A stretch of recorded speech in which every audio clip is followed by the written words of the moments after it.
500 രൂപയുണ്ടെങ്കിൽ start ചെയ്യാൻ പറ്റുന്ന ഒരു ചെറുകിട ബിസിനസ്, പ്രത്യേകിച്ച് വീട്ടമ്മമാർക്ക് വളരെ എളുപ്പം ചെയ്യാൻ പറ്റുന്ന ഒരു ബിസിനസ്. നമസ്കാരം, സ്മോൾ ബിസിനസ് ഐഡിയസിലേക്ക് എവർക്കും സ്വാഗതം. ഇന്നിവിടെ പറയാൻ പോകുന്നത് നിങ്ങൾ കേട്ടതുപോലെ തന്നെ 500 രൂപയ്ക്ക് സ്റ്റാർട്ട് ചെയ്യാൻ പറ്റുന്ന ഒരു ബിസിനസ്. 1 കിലോ വിറ്റ് കഴിഞ്ഞാൽ ഏറ്റവും കുറഞ്ഞത് 30 മുതൽ 40 രൂപ വരെ ലാഭം ഉണ്ടാക്കാൻ പറ്റുന്ന ബിസിനസ്. ഒരു ദിവസം നമുക്ക് 10 കിലോ മിനിമം വിറ്റാൽ, ഒരു വീട്ടമ്മയ്ക്ക് ഒരു സൈഡ് ഇൻകം എന്ന രീതിയിൽ 10 കിലോ മിനിമം വിറ്റാൽ 400 രൂപയോളം ഉണ്ടാക്കാൻ പറ്റുന്ന ഒരു ബിസിനസ്. അതായത് 30 × 400 12,000 രൂപ മിനിമം ഒരു മാസം ഉണ്ടാക്കാൻ പറ്റുന്ന ഒരു ബിസിനസ്. ഐഡിയ കേട്ടത് കൊണ്ട് മാത്രം 12,000 രൂപ ഉണ്ടാക്കാൻ പറ്റില്ല. അതിനേക്കാൾ കടന്ന് ചിന്തിച്ചെങ്കിൽ മാത്രമേ അങ്ങനെ ചെയ്യാൻ പറ്റുകയുള്ളൂ. ഒന്നുമില്ലെങ്കിൽ 10,000 രൂപ മിനിമം നമുക്ക് ഈ ഒരു ചെറിയ ബിസിനസ്സിൽ നിന്ന് ഉണ്ടാക്കാം. ഒരു മെഷീനും വേണ്ട, ഒരു സാധനങ്ങളും പ്രത്യേകം വാങ്ങിക്കേണ്ട, നമ്മളുടെ അടുക്കളയിൽ നമ്മളും മാത്രം മതി. നിങ്ങൾക്കറിയാം, മൗത്ത് ഫ്രഷ്നർ എല്ലാവർക്കും ഇഷ്ടമുള്ള ഒരു കാര്യമാണ്. തൽക്കാലം നമ്മൾ ഈ ഹോട്ടലുകളിലൊക്കെ പോകുമ്പോൾ, ഇപ്പോഴത്തെ അവസ്ഥയല്ല പറയുന്നത്, ഇതിന് മുമ്പുണ്ടായിരുന്ന അവസ്ഥ, ഇനി വരാൻ പോകുന്ന അവസ്ഥ. ഹോട്ടലുകളിലൊക്കെ പോകുമ്പോൾ നമ്മൾ ഭക്ഷണം കഴിച്ചു കഴിയുമ്പോൾ നമുക്ക് മൗത്ത് ഫ്രഷ്നർ ഫ്രീ ആയിട്ട് ലഭിക്കുന്ന ഹോട്ടലുകൾ കേരളത്തിൽ ഇപ്പോഴുണ്ട്, പണ്ടില്ലായിരുന്നു. ഓക്കെ, ആ ഫ്രഷ്നർ നമ്മൾ ആവശ്യത്തിന് അവിടെ വെച്ച് തന്നെ വായിലിടും. അത് കൂടാതെ പറ്റുമെങ്കിൽ നമ്മൾ അല്പം കയ്യിലെടുക്കുകയും ചെയ്യും, കുറച്ചുകൂടെ കഴിഞ്ഞ് കഴിക്കാം എന്ന് പറഞ്ഞു. അത് മാനുഷികമായിട്ടുള്ള ഒരു സ്വഭാവ വിശേഷത്തിന്റെ കാര്യമാണ്. ഓക്കെ, ആ മൗത്ത് ഫ്രഷ്നറിൽ വരുന്ന സാധനം എന്ന് പറഞ്ഞാൽ പെരുംജീരകവും കൽക്കണ്ടവുമാണ്. ഞാൻ അതിനെ കുറിച്ചല്ല ഇവിടെ പറയുന്നത്. പെരുംജീരകവും കൽക്കണ്ടവും മിക്സ് ചെയ്ത് അവിടെ അവരിട്ടിട്ടുണ്ടായിരിക്കും, അതായിരിക്കും നമുക്ക് കിട്ടുന്നത്. ഇനി അതല്ലെങ്കിൽ കൂടി വന്നാൽ പെരുംജീരകം ഒന്ന് വറുത്തായിരിക്കും ഇട്ടിരിക്കുന്നത്, 2 രീതിയിൽ. ഓക്കെ, ഇനി ഒരു തരത്തിലുള്ള മൗത്ത് ഫ്രഷ്നർ ഹോം മെയ്ഡ് ആയിട്ട് ചെയ്യാൻ പറ്റുന്നുണ്ട്. അതാണ് നമ്മളുടെ ഇന്നത്തെ ബിസിനസ്. അപ്പോൾ അതിനകത്ത് ചെയ്യുന്നത് എന്ന് പറഞ്ഞാൽ നമുക്ക് പെരുംജീരകം വേണം, അതായത് ഫെനൽ സീഡ് അത് വേണം. അത് കൂടാതെ നമുക്ക് ജാഗറി, ശർക്കര വേണം. ഈ 2 പ്രോഡക്റ്റ് വെച്ചാണ് നമ്മൾ ഇന്നത്തെ പ്രോഡക്റ്റ് ഉണ്ടാക്കാൻ പോകുന്നത്. അപ്പോൾ ഇതിന്റെ അളവും കൂടെ ഒന്ന് ജസ്റ്റ് ഒന്ന് പറഞ്ഞിട്ട് പോകാം. അതനുസരിച്ച് പ്രൊപ്പോർഷണലിറ്റി നിങ്ങൾ കൂട്ടി എടുത്താൽ മതി. അതായത് 250 ഗ്രാം ഫെനൽ സീഡ്, അതായത് പെരുംജീരകമാണെങ്കിൽ നമുക്ക് 150-175 ഗ്രാം വരെ ശർക്കര മതിയാകും. ഈ 2 സാധനമാണ് ഇതിനകത്ത് ഉപയോഗിക്കുന്നത്.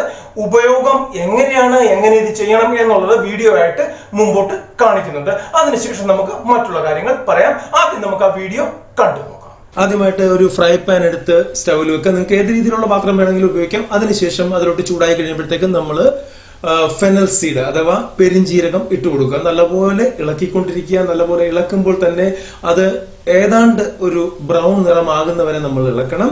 ഇതിന്റെ കൂടെ നമുക്ക് വേണ്ടത് ശർക്കരയാണ്. ശർക്കര ഓൾറെഡി പറഞ്ഞു കഴിഞ്ഞു, അതിന്റെ അളവും കാര്യങ്ങളും ഒക്കെ. ആ അളവിൽ ശർക്കര നന്നായിട്ട് ചിരകി എടുത്തതാണ് ഇതിന്റെ മുകളിലോട്ട് ഒഴിക്കേണ്ടത്. ഇപ്പൊ ഇവിടെ തൽക്കാലം വളരെ ചെറിയ ക്വാണ്ടിറ്റി ആയതുകൊണ്ട് ഞാനിവിടെ ശർക്കര പാനിയാക്കി വെച്ചതാണ് ഒഴിക്കുന്നത്. കാരണം ശർക്കര പാനി എന്ന് പറയുമ്പോൾ ശർക്കരയിലെ അഴുക്കുകൾ മുഴുവൻ കളഞ്ഞിട്ട് ഞങ്ങളൊക്കെ ചെയ്യുന്നതെന്ന് പറഞ്ഞാൽ പാനിയാക്കി ടിന്നിലാക്കി വെച്ചിരിക്കുകയാണ് ചെയ്യുന്നത്. അതെടുത്ത് അപ്പൊ അങ്ങനെയുള്ള സ്വല്പം പാനിയാണ് ഇതിനകത്ത് ഉപയോഗിക്കുന്നത്. അത് ഒഴിച്ചതിന് ശേഷം നല്ല രീതിയിൽ വീണ്ടും ഇളക്കിക്കൊണ്ടിരിക്കുക. ഇളക്കുമ്പോൾ തന്നെ ഒരു ഗോൾഡൻ കളർ വരുന്ന വരെ നമ്മൾ അതിനെ ഇളക്കണം നല്ല രീതിയിൽ. അതാ ഒത്തിരി മൂത്ത് പോവുകയും ചെയ്യരുത്, എന്നാൽ അത് മൂക്കാതിരിക്കുകയും ചെയ്യരുത്. തീ വളരെ സിമ്മ് ചെയ്തിട്ട് വളരെ നന്നായിട്ട് ഇത് ഇളക്കി കൊടുത്തുകൊണ്ടിരിക്കുക. ഇളക്കി കൊടുക്കുമ്പോൾ ഈ രീതിയിലുള്ള ഒരു സെറ്റപ്പിലോട്ടാണ് വരുന്നത്. ഇത് ശർക്കര അതിൽ പിടിക്കുന്ന ഒരവസ്ഥ വരും. അതിനുശേഷം അത് ഗോൾഡൻ ബ്രൗൺ കളറിലോട്ടാണ് വന്നുകൊണ്ടിരിക്കുന്നത്. ഇങ്ങനെ വന്ന സാധനമാണ് നമ്മൾ ഒരു വേറൊരു പാത്രത്തിലെടുത്ത് വെക്കുക.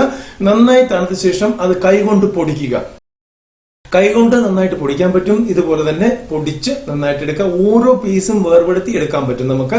അങ്ങനെ വേർപെടുത്തി എടുത്ത സാധനമാണ് നമ്മൾ ഫൈനൽ പ്രോഡക്റ്റ് ആയിട്ട് ഉപയോഗിക്കുന്നത്. നന്നായി ആറിയതിനു ശേഷമാണ് ഇങ്ങനെ ചെയ്യേണ്ടത്. ഇപ്പൊ കണ്ടില്ലേ, നോക്ക്, എല്ലാം വേറെ വേറെ വിട്ട് വന്നിട്ടുണ്ട്. ഇതിന് നല്ല ടേസ്റ്റ് ഉണ്ട്. 2 ഇൻഗ്രീഡിയന്റ് ആണ്. ഒന്ന് നമ്മുടെ പെരുംജീരകവും ഒന്ന് ശർക്കരയും മാത്രമേ ഇതിനകത്തുള്ളൂ. അപ്പോൾ അതിന്റെ കാൽക്കുലേഷനും കാര്യങ്ങളും ഒക്കെ ഓൾറെഡി പറഞ്ഞിട്ടുണ്ട്, ഇനി മുമ്പോട്ടും പറയുന്നതാണ്. അപ്പോൾ ഈ സാധനം നന്നായിട്ട് തണുത്തതാണ്. അതിനുശേഷം നമുക്ക് നല്ല എയർ ടൈറ്റ് കുപ്പികളിൽ പാക്ക് ചെയ്ത് വെക്കാം. ഞാനിവിടെ സാധാരണ നമ്മളുടെ വീട്ടിലിരുന്ന ഒരു പാത്രമാണ് എടുക്കുന്നത്. ഇത്തരത്തിലുള്ള ചെറിയ ചെറിയ ബോട്ടിലുകൾ നമുക്ക് വാങ്ങിക്കാൻ കിട്ടും. അപ്പം അതിലാണ് നമ്മൾ ഇത് പാക്ക് ചെയ്യേണ്ടത്. പാക്ക് ചെയ്തതിന് ശേഷം നമ്മൾ ഇതിൽ നമ്മളുടെ സ്റ്റിക്കർ ഒട്ടിക്കുക. സ്റ്റിക്കർ ഒട്ടിച്ച് നമുക്ക് മാർക്കറ്റിൽ ഇറക്കാവുന്നതാണ്. FSSAIയുടെ ലൈസൻസ് മസ്റ്റ് ആയിട്ട് വേണം, അതായത് ഫോസ്കോസിന്റെ ലൈസൻസ് വേണം. ആ ലൈസൻസോട് കൂടി ആയിരിക്കണം ഇതിന്റെ സ്റ്റിക്കർ ഉണ്ടാക്കേണ്ടത്. നമ്മുടെ കമ്പനിയുടെ പേര് വരും, MRP വരും, ഡേറ്റ് ഓഫ് എക്സ്പയറി, മാനുഫാക്ചറിങ് എല്ലാം വരും. ഫോസ്കോസ് ലൈസൻസ് നമ്പർ കൂടെ വെച്ചതിന് ശേഷം നമുക്കിത് മാർക്കറ്റിൽ ഇതേ രീതിയിൽ ഇറക്കാവുന്നതാണ്. ഇവിടെ ചെറിയ ക്വാണ്ടിറ്റിയാണ്, നിങ്ങളുടെ ക്വാണ്ടിറ്റി എന്ന് പറഞ്ഞാൽ കൃത്യമായിരിക്കും. വീഡിയോ നമ്മൾ കണ്ടു, വളരെ സിമ്പിൾ ആണ്. ഇനി ഈ ഫെനൽ സീഡും ശർക്കരയും എത്ര രൂപയ്ക്ക് കിട്ടും എന്ന് നമ്മൾക്ക് തന്നെ അറിയാം. ഞാൻ എടുത്തത് ഒരു പ്രമുഖ കമ്പനിയുടെ 50 ഗ്രാമിന്റെ ഒരു പാക്കറ്റിൽ നിന്നാണ് എടുത്തത്. അതിന് 12 രൂപയായിരുന്നു വില, അതായത് 240 രൂപ പെർ kg ആണ് അതിന് വില വീഴുന്നത്. ആക്ച്വൽ മാർക്കറ്റിൽ ഹോൾസെയിലില് 120 രൂപ വരെയൊക്കെയാണ് മാക്സിമം ഇതിന് വിലയുള്ളത്. ബൾക്കായിട്ട് വാങ്ങിക്കുകയാണെങ്കിൽ അതിലും താഴ്ത്തി കിട്ടും എന്നാണ് അറിയാൻ കഴിഞ്ഞത്. ഓക്കെ, 120 എന്ന് തന്നെ പിടിക്കുക. പിന്നെ ശർക്കരയുടെ വില നിങ്ങൾക്കറിയാം, 40, 48, 50, 52 ആ റേഞ്ചിൽ പോകുന്നുണ്ട്. നമുക്ക് ഹോൾസെയിൽ ആയിട്ട് എടുക്കുകയാണെങ്കിൽ ഒരു 40, 42 രൂപയ്ക്ക് കിട്ടും എന്ന് പ്രതീക്ഷിക്കാം. ഈ വിലയെല്ലാം ഇപ്പോഴത്തെ ഒരവസ്ഥ വെച്ചാണ് പറയുന്നത്, കൂടാം കുറയാം. That depend upon the market. അപ്പോൾ നമുക്ക് അതനുസരിച്ച് നമ്മുടെ പ്രോഡക്റ്റിന്റെ വിലയിലും വ്യത്യാസം വരുത്താം. നിങ്ങളാണ് കാൽക്കുലേറ്റ് ചെയ്യേണ്ടത്. പിന്നെ അതിനകത്ത് വരുന്ന കാര്യങ്ങൾ എന്ന് പറഞ്ഞു കഴിഞ്ഞാൽ നമുക്ക് ട്രാൻസ്പോർട്ടേഷൻ വരും, നമുക്ക് പാക്കിംഗ് എക്സ്പെൻസസ് വരും, നമുക്ക് ലേബലിംഗ് എക്സ്പെൻസസ് വരും, നമുക്ക് ലേബർ നമ്മൾ സ്വന്തമായിട്ട് ചെയ്താൽ മതി ആദ്യം, നമുക്ക് ലേബർ വരും. ഇങ്ങനെയുള്ള കുറെ കാര്യങ്ങൾ നമ്മൾ ഇൻക്ലൂഡ് ചെയ്ത് നമ്മൾക്ക് എത്ര രൂപയാണോ ലാഭം വേണ്ടത് ആ ലാഭവും ഇട്ട് അതിനുശേഷം MRP ഫിക്സ് ചെയ്ത്, MRP ഫിക്സ് ചെയ്യുമ്പോൾ ശ്രദ്ധിക്കേണ്ട ഒരു കാര്യം, കച്ചവടക്കാരന് മാക്സിമം ലാഭം കിട്ടുന്ന തരത്തിലായിരിക്കണം ഫിക്സ് ചെയ്യേണ്ടത്. കഴിഞ്ഞ ദിവസം ഒരു വീഡിയോ ചെയ്തിട്ടുള്ളതിനെ കുറിച്ച് തീർച്ചയായിട്ടും നിങ്ങൾ കണ്ടിട്ടില്ലെങ്കിൽ അത് കണ്ടു നോക്കുക.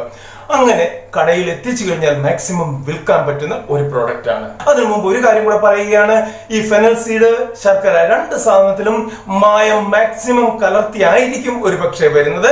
അങ്ങനെ ചെയ്യാത്തവരുമുണ്ട്, ചെയ്യുന്നവരുമുണ്ട്. അപ്പോൾ ഈ ഫെനൽ സീഡ് നന്നായി കഴുകി ഉണക്കിയെടുക്കുകയാണെങ്കിൽ വെൽ ആൻഡ് ഗുഡ്. അപ്പൊ നമുക്ക് കറക്റ്റ് ഹോം മെയ്ഡ് ആണെന്ന് പറയാൻ പറ്റും. അല്ലെങ്കിൽ നമ്മൾ മാർക്കറ്റിൽ നിന്ന് വാങ്ങിക്കുന്ന അതേപടി കൊടുക്കുകയാണെങ്കിൽ ആ വിഷാംശം മുഴുവൻ അതിലുണ്ടായിരിക്കും. അതിന് എത്ര വലിയ കമ്പനിയുടെ ആണെങ്കിൽ പോലും അവരിതൊന്നും ചെയ്യുന്ന, അവർ ആ ഹോൾസെയിൽ വരുന്ന പ്രോഡക്റ്റ് പാക്ക് ചെയ്യുക മാത്രമേ ചെയ്യുന്നുള്ളൂ. ഇനി രണ്ട് ശർക്കരയ്ക്കകത്തും ഇഷ്ടം പോലെ മായം കലർത്തുന്നുണ്ട്. ആ മായം അല്പമെങ്കിലും മണ്ണ് വരെയുണ്ട്. അത് മാറ്റണമെങ്കിൽ നമ്മളൊന്ന് ഉരുക്കിയെടുത്ത് അരിച്ചെടുക്കുകയാണെങ്കിൽ കുറെ അധികം അതിനകത്ത് വേസ്റ്റേജ് മാറിക്കിട്ടും. അങ്ങനെ വേണമെങ്കിലും ചെയ്യാം. ഇനി അതല്ലെങ്കിൽ ശർക്കര നേരെ ചിരകിയെടുക്കുക എന്ന് മാത്രമേ ചെയ്യാനുള്ളൂ.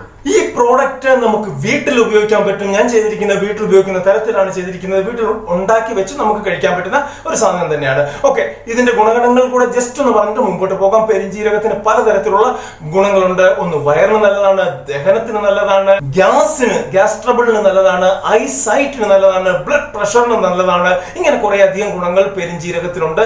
അത് സാധാരണഗതിയിൽ വെറുതെ കഴിക്കുന്നതും നല്ലത് തന്നെയാണ്. പിന്നെയുള്ളത് ശർക്കരയാണ്. ശർക്കരയിൽ അയണും മിനറൽസും അടങ്ങിയിട്ടുണ്ട്. നിങ്ങൾക്കറിയാം, സാധാരണഗതിയിൽ അനീമിക് ആയിട്ടുള്ള രോഗികളോട് ഭക്ഷണശേഷം ശർക്കര കഴിക്കാൻ ഡോക്ടർമാർ ഉപദേശിക്കാറുണ്ട്. ഈവൻ പ്രത്യേകിച്ച് ഗർഭിണിമാരാണെങ്കിൽ അവർക്ക് പ്രത്യേകിച്ച് ഇങ്ങനെയുള്ള കാര്യങ്ങൾ പറഞ്ഞു കൊടുക്കാറുണ്ട്.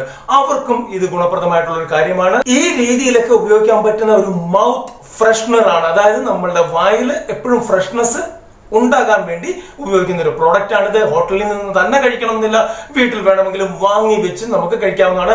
ഇത് വിറ്റുപോകുന്ന സ്ഥലങ്ങൾ മെയിൻലി ഹോട്ടലുകൾ, റെസ്റ്റോറന്റുകൾ, ബേക്കറികൾ, കൂടാതെ സൂപ്പർ മാർക്കറ്റുകൾ, മെഗാ മാർട്ടുകൾ, മാളുകൾ, ഡിപ്പാർട്ട്മെന്റൽ സ്റ്റോറുകൾ, അങ്ങനെയുള്ള എല്ലാ ഇടങ്ങളിലും പലചരക്ക് കടകൾ, എല്ലാ ഇടങ്ങളിലും വിറ്റുപോകുന്ന ഒരു ഐറ്റമാണ്. റീറ്റെയിലിങ്ങിന് ഇവയൊക്കെ നമുക്ക് തിരഞ്ഞെടുക്കാം. രണ്ടാമതൊരു ഓപ്ഷൻ കൂടിയുണ്ട്, ഹോൾസെയിലിംഗ്. ഹോൾസെയിലിംഗ് എന്ന് പറയുമ്പോൾ നിങ്ങൾ പ്രധാനപ്പെട്ട നിങ്ങളുടെ ലൊക്കേഷനിലെ ഒരു 10 കിലോമീറ്റർ ചുറ്റളവിലുള്ള ലൊക്കേഷനിലെ ഹോട്ടലുകൾ എല്ലാം തന്നെ തിരഞ്ഞെടുക്കുക.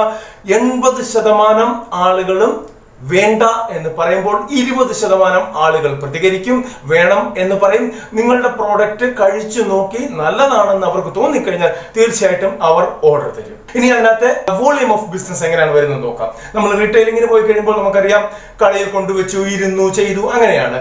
ഇവിടെ വരുന്ന ഹോട്ടലുകൾ എന്ന് പറഞ്ഞാൽ മിനിമം ഒരു 100 തൊട്ട് 200 പേര് വരെ കയറുന്ന ഒരു ഹോട്ടലാണെങ്കിൽ 1-2 കിലോ ഈ പ്രോഡക്റ്റ് ഒരു ദിവസം കഴിഞ്ഞു പോകും. ഈ പ്രോഡക്റ്റിന് മുതലാകുന്ന വിലയൊക്കെ അവർ ഭക്ഷണത്തിൽ എടുത്തോളും, അതൊന്നും നമ്മൾ അറിയേണ്ട കാര്യമില്ല. അപ്പോൾ അങ്ങനെ കഴിഞ്ഞു പോകും. അപ്പോൾ ഒരു ഹോട്ടലിൽ നിന്ന് 2 കിലോയുടെ ഓർഡർ നമുക്ക് കിട്ടാനുള്ള സാധ്യതയുണ്ട്.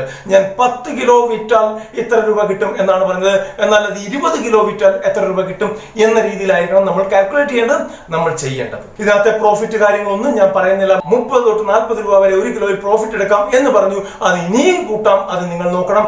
മാൽ പ്രാക്ടീസ് ചെയ്യാതിരിക്കുക. നല്ല വൃത്തിയായിട്ട് നല്ല സൂപ്പർ സാധനം കൊടുക്കുക. ഇവിടെ ബോട്ടിൽസിനെ കുറിച്ച് പറഞ്ഞു, ബോട്ടിൽ ഞാൻ കാണിച്ചിട്ടുണ്ട്. അതിനൊക്കെ ചെറിയ ബോട്ടിലുകൾ നമുക്ക് കിട്ടും. അതിന്റെ വില മാർക്കറ്റിൽ ഒന്ന് തിരക്കിയതിനു ശേഷം മാത്രം തീരുമാനിക്കുക. അതെല്ലാം ഇതിനകത്ത് വരുന്ന കാര്യങ്ങളാണ്. പിന്നെ ഇതിന്റെ മാർക്കറ്റ് സ്റ്റഡി മസ്റ്റ് ആയിട്ട് ചെയ്യണം. പക്ഷെ നമുക്ക് ആദ്യം മുടക്ക് മുതൽ വരുന്ന 500 രൂപയാണ്. അതുകൊണ്ട് വലിയ സ്റ്റഡിയുടെ ഒന്നും കാര്യമില്ല. ആദ്യം ആ 500 രൂപയ്ക്ക് പ്രോഡക്റ്റ് ഉണ്ടാക്കി ചെറിയ ചെറിയ പാക്കറ്റുകളാക്കി, സാമ്പിൾ പാക്കറ്റുകളാക്കി ഇങ്ങനെയുള്ള ഹോട്ടലുകളിൽ എത്തിക്കാൻ ശ്രമിക്കുക. തീർച്ചയായിട്ടും നിങ്ങൾ 10 ഇടത്ത് പോയി കഴിയുമ്പോൾ 2 ഇടത്തു നിന്ന് ഓർഡർ മസ്റ്റ് ആയിട്ട് കിട്ടും. അത് പ്രോവൺ ആണ്. മാർക്കറ്റിംഗിന്റെ തന്ത്രമാണ്, പ്രോവൺ ആണ്.